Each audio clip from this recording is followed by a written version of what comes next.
पश्चिम बंगाल के विधानसभा चुनाव का एपिसेंटर है भवानीपुर। भवानीपुर की सीट प्रतिष्ठा का प्रश्न है जो ताकत का राजनीतिक संदेश भी देती है। वजह यह नहीं है कि सूबे की मुख्यमंत्री ममता बनर्जी यहां से चुनाव लड़ रही हैं।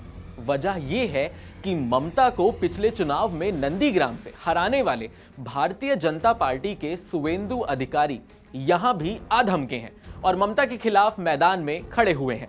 इस आक्रामक रणनीति ने भवानीपुर के चुनाव को महासंग्राम में तब्दील कर दिया है।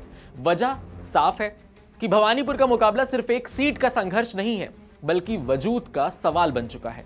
यह लड़ाई पुरानी राजनीतिक प्रतिद्वंद्विता का एक नया अध्याय है।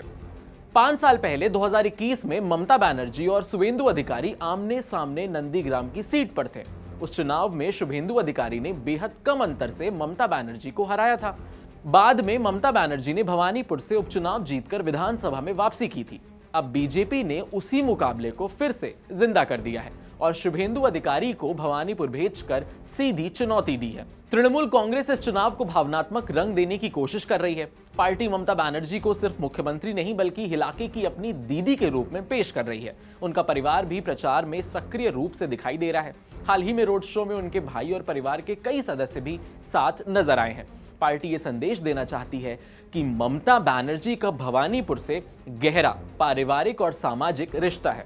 दूसरी तरफ बीजेपी इस चुनाव को मनोवैज्ञानिक जंग की तरह लड़ रही है।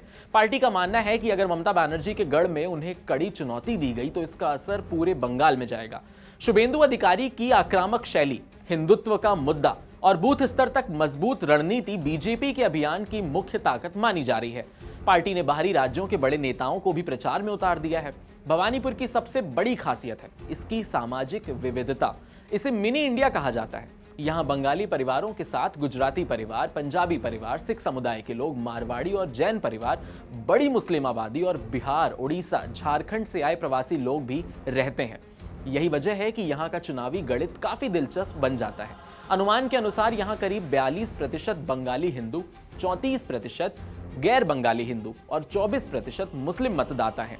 ऐसे मिश्रित सामाजिक समीकरण से दोनों दलों को उम्मीद है कि वे अपने अपने पक्ष में माहौल बना सकते हैं। भवानीपुर का चुनाव इसलिए भी अहम है क्योंकि इसका असर सिर्फ एक सीट तक सीमित नहीं रहेगा। अगर ममता बनर्जी यहां मजबूत जीत दर्ज करती हैं तो ये उनके नेतृत्व पर जनता की मुहर माना जाएगा।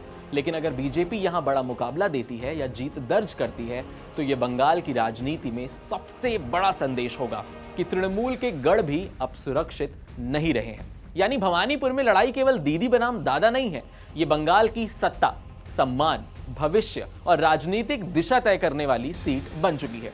पूरे राज्य की नजर अब 29 अप्रैल की वोटिंग और उसके नतीजे पर टिकी हुई है। अब देखना यह होगा कि बंगाल में भवानीपुर से दीदी आती है या दादा आते हैं। ऐसे ही अमेजिंग एक्सप्लेनर्स देखने के लिए कड़क के YouTube चैनल को सब्सक्राइब करिए, फॉलो करिए इंस्टाग्राम पर और देखते रहिए कड़क। आपके साथ मैं हूं वात्सल्य, कैमरे के पीछे मेरा साथ दे रहे थे नकुल जी।